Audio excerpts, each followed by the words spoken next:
خوب اچھی طرح سمجھو, بار بار یہ مسئلہ میں بیان کر چکا ہوں.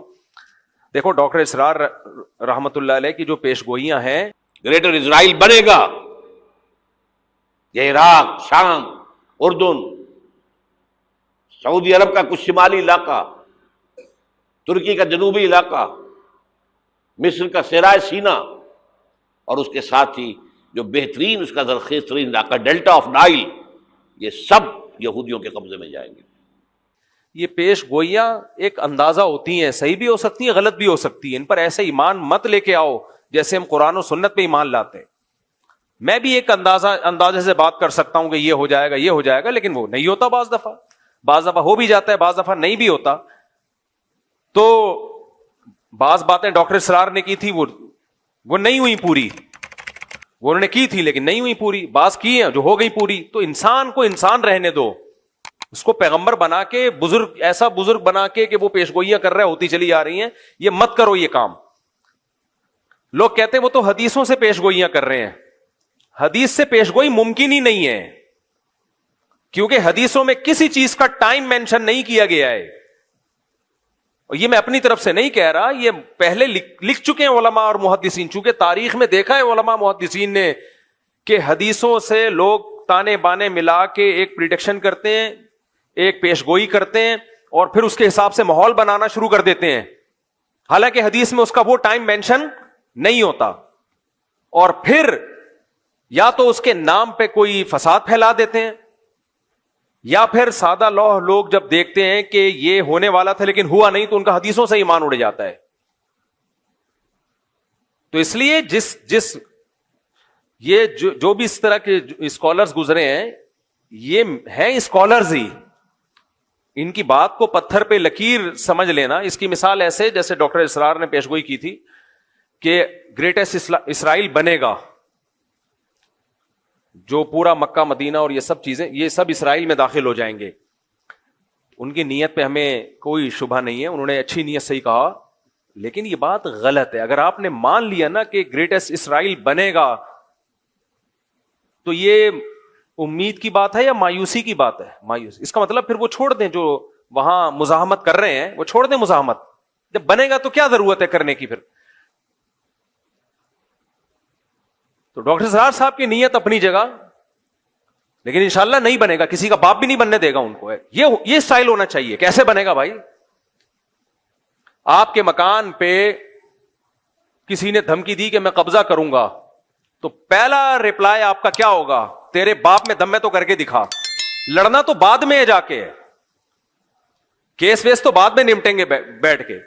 اور اگر وہ کہے کہ حدیث میں آتا ہے کہ میں قبضہ کروں گا, اس کا مطلب اس نے تو آپ کے ہاتھ پاؤں کاٹ دیے. تو کتنا ہی نیک اسکالر ہو, اچھا ہو, غلطی ہر انسان سے ہو سکتی ہے. میرا مقصد ان کی ذات کو ہدف بنانا نہیں ہے. میرا مقصد صرف اور صرف یہ بتانا ہے کہ حدیثوں میں کسی چیز کو مینشن نہیں کیا گیا ٹائم کو. اس لیے علماء پہلے یہ سب حدیثوں کو ایکسپلین کر چکے ہیں کہ حدیثوں میں دو طرح کی حدیثیں ملتی ہیں ہمیں. ایک تو وہ حدیثیں یہ کرو یہ مت کرو, جن میں آرڈر ہے کہ یہ کرنا ہے اور یہ نہیں کرنا, ان حدیثوں کو ہم نے فالو کرنا ہے. دوسری وہ حدیثیں جن کا تعلق ہے پیش گوئیوں سے, وہ نبی صلی اللہ علیہ وسلم کی نبوت کی دلیل ہے کہ آپ نے بتایا ایسا ہوگا لیکن ٹائم نہیں بتایا, تو بس اتنا ایمان رکھنا پڑے گا کہ ہوگا. کب ہوگا یہ نہیں بتایا, لہذا ان حدیثوں کا عمل سے تعلق نہیں ہے کہ ان کو سامنے رکھ کر ہم پلاننگ کرنا شروع کر دیں. نا نا نا نا نا نا, یہ غلطی نہیں کرنا. پلاننگ ان حدیثوں کو سامنے رکھ کے نہیں کی جائے گی, پلاننگ گراؤنڈ ریئلٹی کو سامنے رکھ کے کی جائے گی. پلاننگ جو کی جائے گی گراؤنڈ ریئلٹی, آج کی زمینی حقیقت کیا کہہ رہی ہے, اسباب کیا کہہ رہے ہیں کہ کیا کرنے سے کیا رزلٹ نکلتا ہے اسباب کی دنیا میں. اسباب کی دنیا میں کیا کیا جائے تو کیا رزلٹ نکلے گا, تو ان اسباب کو سامنے رکھ کے فیصلہ کرنا ہے. کیوں؟ نبی کی یہ سنت ہے کہ ہمیشہ فیصلہ کس کو سامنے رکھ کے کیا جائے گا؟ بولو نا, اسباب کو. تو اسلام کو دنیا میں غالب کرنے کے لیے صرف دین کا علم کافی نہیں ہے. دنیا کے اصولوں پہ چلتی ہے. دنیا میں دنیا کی, دیکھو عیسیٰ علیہ السلام قرب قیامت میں نازل ہوں گے, اللہ کرے غامدی صاحب اس وقت تک زندہ رہیں تاکہ اپنی آنکھوں سے دیکھ لیں. بخاری اور مسلم کی حدیث کا غامدی صاحب نے انکار کر دیا نا. اتنی واضح حدیث ہے کہ لَيُوشِكَنَّ أَن يَنزِلَ فِيكُمُ ابْنُ مَرْيَم، ضرور بے ضرور تم پر عیسیٰ ابن مریم نازل ہوں گے. تو جناب غامدی صاحب اگر یہ مطلب حدیث، یہی حدیث تو ہے بخاری مسلم کی اور بھی حدیث کی کتابوں میں ہے یہ، اگر نبی پر کسی نے یہ ان حدیثوں میں جھوٹ باندھا ہے معاذ اللہ، تو اس کا مطلب یہ امت بہت بڑی کذاب تھی، کیونکہ اس حدیث کو ایک راوی نے بیان نہیں کیا، متعدد راوی ہیں، وہ سارے جھوٹے تھے معاذ اللہ. پھر تو امت پہ اعتماد ختم. پھر تو کیا بھروسہ یہ کتاب جو ہمیں قرآن ملی ہے امت نے اس میں تحریف نہ کر دی ہو. آپ کہہ سکتے ہیں قرآن کی حفاظت کا تو اللہ نے وعدہ کیا ہے، اس کا جواب یہ کہ یہ بھی تو اسی قرآن میں لکھا ہوا ہے جو ہمیں اس امت نے دیا ہے. عقلی طور پر امکان ہے خود ہی لکھ کے ہمیں دے دیا ہو، لیکن ہم کہتے ہیں یہ نہیں ہو سکتا، کیونکہ تواتر کے ساتھ جب کوئی چیز چلی آ رہی ہوتی ہے اس میں غلطی کا امکان نہیں ہوتا. تو حضرت عیسیٰ علیہ الصلوۃ والسلام جب نازل ہوں گے نا قرب قیامت میں، اچھا جب نازل ہوں گے تو اس وقت ہی نازل ہوں گے. کائنڈلی ابھی آپ کوئی ایسا کام نہ کریں. لوگ کیا امام مہدی کے انتظار میں آذربائیجان ہو کے آیا ہوں نا، وہاں ایک انقلاب آیا تھا رشیا سوویت یونین کے انقلاب سے پہلے. کوئی لیڈر گزرا ہے جس نے بہت لوگوں کو قتل کیا اور آذربائیجان میں جو اسلامی حکومت تھی اس کو ختم کر دیا تھا اس نے. یعنی اہل سنت کی حکومت تھی، سنیوں کی. تو ختم کیا کس دلیل پہ؟ کہ میں امام مہدی ہوں. حدیثوں میں جس مہدی کا تذکرہ ہے وہ میں ہوں، اور ایسی کی تیسی کر دی پوری اسٹیٹ کی، ریاست کی. اس کے بعد سوویت انقلاب آیا تو انہوں نے ان کی بھی ایسی کی تیسی کر دی. تو آج کل ایسی کی تیسی ہی چل رہی ہے مارکیٹ میں. تو اسلام اسباب اختیار کرنے کا حکم دیتا ہے، اسباب سے دور نہیں کرتا آپ کو. جب تک مسلمانوں نے اسباب اختیار کیے، دنیا پہ حکومتیں کی ہیں. سلطان محمد فاتح نے ترکی میں، استنبول میں، قسطنطینیہ میں جو قلعہ فتح کرنا تھا اس کے لیے وہ اپنی صف میں بزرگوں کو بھی لے کر گیا جو دعائیں مانگیں گے. لیکن اس کے لیے بزرگوں کو تو لایا ہے دعائیں مانگنے کے لیے، لیکن اس نے پہلے اپنے انجینئرز کو کہا کہ اتنی بڑی توپ بناؤ جو اس سے پہلے دنیا میں کسی کے پاس اتنی بڑی توپ نہ ہو، جس کو لوگ کے بولیں یہ توپ ہے. کہتے ہیں نا کیا توپ چیز ہے، کیونکہ اتنی چوڑی دیوار ہے قسطنطینیہ کے قلعے کی کہ اس دیوار کو چھوٹی موٹی توپوں سے توڑنا ممکن نہیں ہے. وہ کہہ سکتا تھا ہمارے پاس اتنے بڑے بزرگ ہیں، نیک لوگ ہیں، اتنا بڑا لشکر ہے، اور نبی نے خوشخبری بھی دی ہے قسطنطینیہ فتح ہوگا. آپ نے فرمایا سب سے بہترین لشکر وہ ہوگا جو قسطنطینیہ فتح کرے گا. یہ تو بتا دیا آپ نے، لیکن کیا مطلب؟ بس ہم چلے جائیں فتح کرنے؟ کیوں نبی نے کہا ہوگا فتح. بھائی نبی نے ڈیٹ نہیں بتائی ہے کہ محمد فاتح کے ہاتھ پہ ہوگا یا اس سے پہلے کسی کے ہاتھ پہ ہوگا. اس کے ہاتھ پہ ہوگا جو اسباب اختیار کرے گا. 700 سال کے بعد جا کے یہ پیش گوئی پوری ہوئی ہے نبی کی. 700 سال پہلے بھی حملے ہوئے ہیں ناکام. کیوں؟ دشمن زیادہ طاقتور تھا اور جو اٹیک کرنے والے وہ دشمن کے مقابلے میں کمزور، حالانکہ نیک تھے. صحابہ، تابعین، تابع تابعین انہوں بھی حملے کیے ہیں. حضرت ابو ایوب انصاری کی قبر ہے وہاں قسطنطینیہ میں دیکھ کے آیا ہوں. لیکن کیا بھائی دنیا دار الاسباب ہے. صحابہ نے کوششیں کی اپنے لحاظ سے، جو وسائل اختیار کر سکتے تھے کیے، نہیں ہوا فتح. سلطان محمد فاتح نے کہا کیوں نہیں ہو رہا؟ اس قلعے کی ایسی کی، اتنی چوڑی دیواریں ہیں نا اس قلعے کی، اس دیوار کی جو استنبول کے گرد انہوں نے کھینچی تھی رومیوں نے، یا تو یہ عیسائیوں نے تھی یا عیسائیوں سے پہلے حکومت تھی فارس کی، ایرانیوں کی، جو مجوسی تھے، آگ پرست تھے.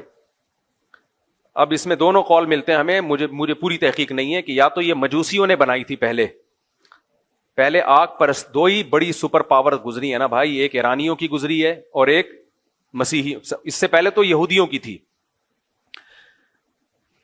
دیکھو پہلے یہودیوں نے دنیا میں حکومت کی ہے سلیمان اور داؤد علیہ السلام کے دور میں. ہر جگہ کس کی تہذیب نظر آتی تھی؟ یہودیوں کی. سلیمان علیہ السلام کا نا پورا حدود سے آ کے خبریں دی ہیں. ملکہ سبا ہے، وہ ملکہ سبا کو بھی فتح کر لیا اور وہ پھیلتے چلے گئے. تو جو سپر طاقت تھی دنیا میں، جو سلطنت قائم تھی، وہ کس کی تھی؟ یہودیوں کی. اس سے پہلے کی تاریخ میں نہیں جا رہا، اس سے پہلے بھی بہت لوگوں نے دنیا میں حکومتیں کی ہیں. تو ماضی قریب کی بات میں کر رہا ہوں. اس کے بعد اللہ نے کس کے ہاتھ میں روحانی خلافت دی ہے؟ مسیحیوں کے ہاتھ میں. حضرت عیسیٰ پر ایمان لانے والے یہ پھیلتے چلے گئے, جنگوں کے ذریعے بھی, دعوت اور تبلیغ کے ذریعے بھی. کچھ علاقوں کو تو عیسائیوں نے تلوار کے زور سے فتح کیا, کچھ ایسے تھے جو خود بخود پوری اسٹیٹس مسیحی مذہب میں داخل ہو گئیں کیونکہ اس میں اٹریکشن تھی. لیکن یہ جو مجوسیوں کی حکومت تھی, آگ کی پوجا کرنے والے ایران کی طرف تھے, یہ ان کی اپنی ایک الگ ریاست تھی, بہت بڑی اسٹیٹ تھی ان لوگوں کی بھی. تو یہ دو سلطنتیں, ایک رومن امپائر اور ایک ایرانیوں کی جو مجوسیوں کی امپائر تھی, یہ دو بڑی طاقتیں تھیں جب اسلام دنیا میں بولو آیا ہے. تو عیسائیوں کی لڑائی زیادہ تر انہی سے ہو رہی تھی, یا تو یہودیوں سے ہوتی تھی یا ان سے ہوتی تھی مجوسیوں سے. تو یہ جو استنبول ہے ترکی, یہ تھا پہلے مجوسیوں کے قبضے میں, آگ پرستش, آگ کی جو پوچھا مشرک لوگوں کے. اب یا تو یہ دیوار انہوں نے بنائی تھی جس پر مسیحیوں نے اسی طرح سے حملہ کیا, بہت مشکل سے اس پہ قبضہ کیا, یا یہ کہ یہ بنائی کس نے تھی؟ مسیحیوں نے بنائی تھی. یہ دیکھنا پڑے گا کتابوں میں, اس وقت میرے ذہن میں نہیں ہے. لیکن بہرحال مسلمانوں کے لیے اس کو فتح کرنا آسان کام نہیں تھا, اور نبی نے خوشخبری بھی سنا دی تھی, نعم جیش یغزو القسطنطینیہ او کما قال صلی اللہ علیہ وسلم, کیا ہی بہترین لشکر ہے جو قسطنطینیہ کو فتح کرے گا, اور کیا ہی بہترین ہے وہ شخص جو, وہ امیر جو اس کو فتح کرے گا. 700 سال کوششیں ہوئی ہیں اس کو فتح کرنے کی, نہیں ہو پا رہا تھا. کیوں؟ اس لیول کے اسباب نہیں تھے جو انہوں نے اپنے ڈیفنس کے لیے رکھے ہوئے تھے.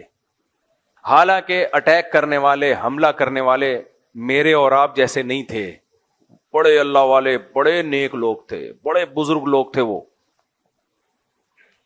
لیکن نہیں بھائی, دنیا دار الاسباب ہے. انہوں نے ڈیفنس کا سسٹم اتنا مضبوط کیا ہوا تھا, جس کی دیواریں اتنی چوڑی کہ اس پہ گدا گاڑیاں چل سکیں, بیل گاڑیاں چل سکیں, اتنی چوڑی دیواریں. ان دیواروں پہ آپ اس زمانے کے گولے مارو گے تو کیا ہوا, ایسا لگتا تھا جیسے کسی نے خارش کی ہے, کھجایا ہے تھوڑا سا دیوار کو. اس کو کیسے فتح کریں؟ پھر 2 سمندروں کے بیچ میں ایک نہر ہے جو یورپ کے ترکی کو اور ایشیا کے ترکی کو الگ کرتا ہے, تو اس سمندر کو بھی کراس کرنا تھا, وہ بھی ممکن نہیں تھا. اور اس سمندر تک کشتیاں پہنچانا ممکن نہیں تھا, اس پانی تک کشتیاں پہنچانا ممکن نہیں تھا. کشتیاں سمندر کے راستے سے لے کر آئیں تو دشمن کا قبضہ تھا اس پہ, اور کشتیوں کو بائی روڈ لے جانا, اتنی بڑی تعداد میں سمندری جہاز جیسی کشتیوں کو بائی روڈ لے جانا ممکن نہیں تھا. تو سلطان محمد فاتح نے 2 خاندانی کام کیے. بولا سب سے پہلے تو ایک اتنی بڑی توپ بناؤ کہ جس کو لوگ کہیں یہ کیا ہے, کیا توپ بنائی ہے, کیا توپ بنائی. یہ اسباب اختیار کیے اس نے. اور دوسرا, کھوپڑی استعمال کرو. جب تک ہم وہ جو 2 سمندروں کو ملانے والی پٹی ہے پانی کی, اس میں کشتیاں نہیں اتاریں گے, اور اتاریں بھی چپکے سے, دشمن کو پتا نہ چلے, تو اس وقت تک ہمارے لیے اس کو فتح کرنا ممکن نہیں ہے. مشورہ ہوا کہ ایک ہی آپشن ہے ہمارے پاس, توپیں تو بنانا کوئی مشکل نہیں ہے, انجینئرز نے بنا لی بڑی بڑی توپیں, آج بھی رکھی ہوئی ہیں ترکی کے میوزیم میں آپ جائیں. تو سب سے بڑا مسئلہ یہ ہے کہ خشکی کو پار کر کے پانی میں کشتیاں کیسے اتاری جائیں, جہاں مجاہدین کو بٹھا کے شہر کے اندر بھیجا جائے تاکہ وہ پیچھے سے بھی اٹیک کریں. 2 بڑے چیلنج تھے. نمبر 1 کشتیاں وہاں تک پہنچانا, نمبر 2 چپکے سے پہنچانا, کیونکہ دشمن دیکھ لے گا, وہ مارے گا. میں اور آپ ہوتے ہم کہتے لا الہ الا انت سبحانک انی کنت من الظالمین, 10 لاکھ دفعہ اس کا ورد ہوگا. ہاں آؤ بیٹھو سارے, یا اللہ فتح کرا دے, یا اللہ ہم تیرے گناہگار بندے ہیں, اور ابھی تک گناہگار ہی ہیں کیونکہ اسباب اختیار کر نہیں رہے. پھر ہم جاتے, شف سرکار بھی ہمارے پاس ہوتا, ہم کہتے ادھر منہ کر کے جتنی تیرے پاس پھونکے آج ساری نکال دے یار. گورنمنٹ سے کہتے پھونک کے اسپیشل سلنڈر لے کر آؤ, اور شو سرکار کے لگا دو تاکہ ہوا اندر جائے اور سرکار کے زمانے مبارک سے باہر نکلتی رہے ہوائیں. وظیفے کا خدا نہ خواستہ میں مذاق نہیں اڑا رہا. لا الہ الا انت سبحانک انی کنت من الظالمین، یہ بہت کارآمد دعا ہے. اس دعا کی برکت سے یونس علیہ السلام مچھلی کے پیٹ سے نکلے ہیں. مصیبتوں میں یہ دعائیں مانگنی چاہیے. یہ وظیفہ پڑھ سکتے ہیں، پڑھنا چاہیے، لیکن پہلے کام تو پورا کرو بھائی. پیناڈول رکھی ہوئی ہے، بخار میں یوں یوں جھوم رہا ہے. ابے یہ 2 گولی کھاتے ہوئے تجھے تکلیف ہو رہی ہے، موت آ رہی ہے، کھا لے، پھر فاتحہ پڑھ کے پھونک بھی لگا دینا. وہ کھا نہیں رہی ہے اور سارا زور کس پہ ہے؟ پھونکوں پہ ہے. تو مسلمان کا سارا زور اس وقت پتہ ہے کس پر ہے؟ اسباب کی نفی پر. اس میں مذہبی طبقے کی بھی میجورٹی مبتلا ہو چکی ہے. ہمارے فرمایا کرتے تھے، یہ مفتی رشید احمد صاحب رحمہ اللہ کی جان کو جب خطرہ ہوا تو گارڈ رکھے حضرت نے، بڑے زبردست گارڈ رکھے تھے حضرت نے نا. اور حضرت کے شاگرد چونکہ مخلص تھے، انہوں نے کہا کہ ہم آپ کو بغیر گارڈ کے چھوڑیں گے نہیں. آج کل شاگردی مروا دیتے ہیں کہ حضرت آپ کا تو اللہ سے تعلق اتنا زبردست ہے، آپ کو تو کسی کا باپ بھی نہیں بم سے اڑا سکتا. پہلے ہمارے سینے پہ گولی آئے گی پھر آپ کی آئے گی. آ تو گئی نا، بھلے تیرے کے بعد ہی آئی لیکن آ تو گئی نا حضرت جی کے. تو حضرت نے تو کم رکھے تھے گارڈ. حضرت کے شاگرد چونکہ حضرت سے محبت کرتے تھے، انہوں نے کہا یہ اتنے کافی نہیں ہے. حضرت فرمایا کافی ہیں. فرمایا نہیں، اس کو بڑھائیں گے ہم. آپ کی سیکیورٹی آپ نہیں ہے، ہمارے ہاتھ میں. جب محبت ہوتی ہے نا انسان کو، آپ کو ابا سے محبت ہے، آپ کو پتا ہے کہ ابا کا بی پی ہائی ہوا ہے، یہ گولی کھائیں گے تو نارمل ہو جائیں گے. ابا کھا نہیں رہے تو آپ گن پوائنٹ پہ کھلاؤ گے ان کو گولی. اگر آپ کو محبت ہوگی، نہیں ہوگی تو آپ بولو گے چلو ابا کا مرنے کا پروگرام ہے. تو دیکھو اسلام میں زبردستی نہیں ہے، کسی چیز میں زبردستی نہیں ہے. نہیں بھائی، جس سے محبت ہوتی ہے آدمی کہتے ہیں اس کو بچاؤ.